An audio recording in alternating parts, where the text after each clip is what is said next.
असंख्य चाकू आकाश से गिरने लगे, सीधे उस औरत के सामने गिरे, जिससे वह लगभग 2 टुकड़ों में बट गई। एक कैंची भी सीधे उस आदमी के शरीर में घुस गई। दोनों हड्डियों के गोदाम में फंस गए और हिल नहीं सकते थे। इस समय चाकू लगातार गिर रहे थे और उनकी मौत सिर्फ समय की बात थी। केवल बाहर का आदमी ही उन्हें बचा सकता था, लेकिन उसका पैर तारों से मजबूती से जकड़ा हुआ था। अगर वह सामने वाला स्विच खींचता तो हड्डियों का गोदाम खुल जाता, लेकिन उसका पैर भी सीधे कट जाता। जब काला भाई नियम समझने ही वाला था, एक रस्सी ने उसे ऊपर खींच लिया और उसके नीचे एक मांस काटने की मशीन थी।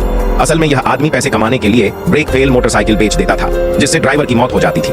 मांस काटने की मशीन की शक्ति ऊपर वाली मोटरसाइकिल से आती थी और ब्रेक का उपकरण मांस काटने की मशीन के सबसे नीचे रखा गया था। मोटरसाइकिल चलने लगी और मांस काटने की मशीन तेजी से घूमने लगी। आदमी को धीरे धीरे अंदर फेंक दिया गया।